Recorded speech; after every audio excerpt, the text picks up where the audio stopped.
ازيكم عاملين ايه؟ هتكلم معاكم النهارده عن حاجة مهمة قوي. جملة كده في موقف حصلت أثناء جلسة من جلسات العلاج الزوجي. بسألهم بقول لهم كل واحد فيكم يقول مفتاح مهم قوي ليه يغششه للطرف الآخر. يعني أنت كزوجة إيه لو حصل تبقي مبسوطة جدا جدا جدا وحاجة تبقى سهلة وتحصل بشكل يومي وتلقائي مش محتاجة ترتيبات يعني. فالزوجة قالت لي ان انا عايزه لما يجي هو من الشغل يبقى في نوع من انواع الفرحه وفي نوع من انواع الوحشه وفي نوع من انواع اللقاء، يعني اللي هو نظام بابا جه، فبابا جه بيخش نحضن بعض، ها يا بابا هناكل هنعمل، يعني في لقطه كده لطيفه بسيطه مجرد ان هو جه من الشغل. دي حاجه جميله وما تاخدش وقت وهتخلي الزوجه والاطفال في منتهى السعاده. طيب ده حلو قوي. جينا بقى على الزوج. غشش يا عم الكل الزوجه الموضوع. احداث الزوج معرفش يقول، قال العلاقه الحميميه، او هي اقترحت انها العلاقه الحميميه. ايوه العلاقه الحميميه ما تنفعش في التعريف اللي انا بقوله ده. العلاقه الحميميه دي حاجه محتاجه وقت مناسب، محتاجه ان احنا نكون يعني اليوم مهيأ، مش حاجة نعتمد عليها بشكل يومي تلقائي بسيط.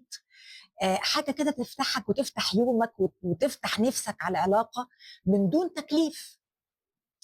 معرفش الزوج. هنا بقى يا جماعة حتة مهمة جدا تفكرني بالجملة اللي دايما أقولها لكم: اوعى حد يعمل علاقة مع حد قبل ما يعمل علاقة مع نفسه. علاقتك مع نفسك بتريحك وبتريح الشريك بتاعك في أي شراكة حتى لو ما كانتش جواز. طيب لما انا كزوج مش عارف اقول لمراتي وولادي ايه اللي ممكن يعملوه بشكل بسيط جدا يفرحوني بيه، ده كلو لايه او معناه ايه او مفتاح لايه، سواء كان الزوج ده او اي زوج، او حتى لو كانت الحكايه في الزوجه. يعني ممكن نعكس الايه ونخلي الزوجه هي اللي مش عارفه تقول او مش هي اللي مش عارفه تغشش جوزها الموضوع ده. عندك 3 حاجات كده في شخصيتك حالا فورا بالا لازم نشتغل عليهم، لان هم كل ما بتعدي الايام وكل ما بتبقى انت مطلوب منك اكتر، او العشم زاد في العشره او في الشغل او الدنيا هتبقى فيها لخبطه شويه. اول حاجه انك شخصيه عمليه بزياده. انت شخصيه ما بتعرفش يوصل لك غير الحاجه الملموسه. فالعلاقه الحميميه علاقه ملموسه، وطبعا بالنسبه للذكر او بالنسبه للرجل طبعا هي ملموسه 100% او 80% عشان نبقى اكشولي علميين يعني. فانت هنا بتتكلم في حاجه ممسوكه. طيب انا دلوقتي حياتي مش هتقدر توفر لي ده في كتير من الاحيان، ان ممكن علاقاتي بالناس او حتى سعادتي الشخصيه تبقى اعرف اوصل بيها حاجه ملموسه. يعني ما ينفعش.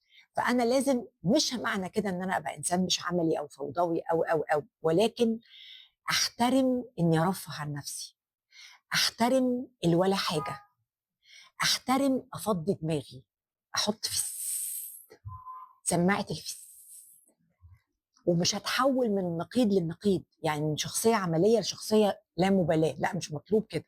مطلوب ان في اليوم بتاعي يبقى فيه حبه كده، يعني ايه، زي الفنجان القهوه اللي بتاخده يبقى فيه فنجان الولا حاجه. دي اول حاجه. طيب تاني حاجه مهمه جدا ايه بقى؟ لغه الحب بتاعتك. تصدق انك مش عارفها؟ وعلى فكره مش العلاقه الجنسيه، لانه اللي لغه الحب بتاعته العلاقه الجنسيه ما بيبقاش موصلها بالشكل المباشر ده قوي كده. فاهم ازاي؟ يعني مش مهم ممكن تبقى لغه الحب بتاعتك ايه، لان دي مش وظيفتنا نستنتجها، انت وظيفتك تغششها لنا. فانت مش عارف لغه الحب بتاعتك، وبالتالي لا عمرك هتحس انك مهم عند حد وبتحب، ولا عمرك هتبقى مصدق ان حد بيحبك، ولا مهما عملت اللي قدامك هيبقى واصل له ان انت بتحبه وهو بيحبك واحنا الاثنين عايشين في تبات ونبات، حتى لو انتوا بتحبوا بعض جدا. لأن لغة الحب بتاعتك دي هيحصل منها حاجتين: هتغششها لمراتك علشان مراتك تديك حب بيها، وهتعبر انت بيها عن حبك لمراتك. فلو انت مش عارفها، كل ده هيضيع في الهوا بقى، انت عمال تبعبر ومحدش داري، وهي عماله تعك اي عك والدنيا اي كلام. فاذا انا هنا لازم اجتهد كده بيني وبين نفسي ان اعرف ايه لغه الحب بتاعتي. وفي الحاله اللي ممكن قوي انا ومراتي بجد بنبحث عن بعض، نقول طيب تعالوا نتكلم مع بعض، هم 6 لغات، تعالى نشوف ونبدا ندور مع بعض على القصه دي، ونتاكد عن طريق التجربه والحتميه. وما تضحكش على نفسك وما تحاولش تخلص الموضوع عشان انت شخصيه عمليه فعايز تجيب من الاخر، فيلا هي دي بلاش دوشه الدماغ، لا مش عايزين كده. دي الحاجه الثانيه. الحاجه الثالثه بقى، انت علاقتك بالناس بشكل عام مش بس بمراتك فيها مشكله كبيره جدا جدا يا عم الكل. ايه المشكله بقى؟ انه حضرتك بتدور طول الوقت على نفسك عندهم، بتدور على رضاهم، بتدور على ان هم يبقوا بيمدحوا فيك او بيحبوا فيك او شايفين ان انت شيء قيم بالنسبه لهم. طيب ده وحش؟ لا مش وحش، بس لو على حساب نفسك وحش. لو انت بقى ما بتوقفش مع نفسك كده بتقول والناس دول حبايبي، طب انا لو طلبت هاخد، طب هتدلل بالشكل الفلاني، طب البني ادمين دول انا عملت وخدت وعملت وخدت، ولا انا بعمل بس؟ انا بعمل بس يبقى في مشكله، يبقى انا تايه مع نفسي، انا مش لاقيها، انا بدور عليها، بلهس. عارفين كلمه بلهس بالعربي؟ انا بلهس على نفسي جوه الناس، جوه راي، جوه مدح، جوه خدمه، جوه عتاب عشان اصالحهم، اي حاجه. طب لو الناس دي ما فيش كده، انا هبقى حاسس ان انا مش موجود، مش لاقيني، مش مستطعمني، مش حاسسني. فالكلام ده بيخليك انك لما تحب حتى اللي قدامك يسعدك. يعني مراتك بتقول لك اعمل لك ايه بشكل كده، يتعمل كده بشكل يومي زي ما هي قالت لك خش قول فبابا جه هيك حاجه عبيطه جدا يعني. فهي هتحس هي واولادها انهم مبسوطين جدا. انت ما عندكش ده، مش لانك بقى راجل وهي ست، لا لا لا لا لا. في رجاله كتير هيبقى عندها تكات صغيره قوي، تكات صغيره قوي قوي قوي، بتبقى هي دي المفتاح. انت ما عملتش ده.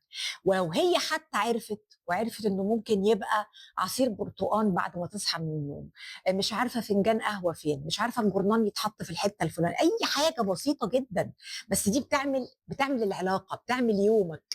انت بتوصل لك الحكايه دي ان انا والست دي بخير، انا والست دي في علاقه حلوه جدا جدا، ويا ريت تعمر وتكمل ان شاء الله. لو انا مش كده يبقى انت راجع ال3 حاجات دول: انا شخص عملي، ما اعرفش لغه الحب بتاعتي، مش مستطعمني، وبدور على طعمي في عيون وفي كلام الناس. يا رب نكون استفدنا ويومكم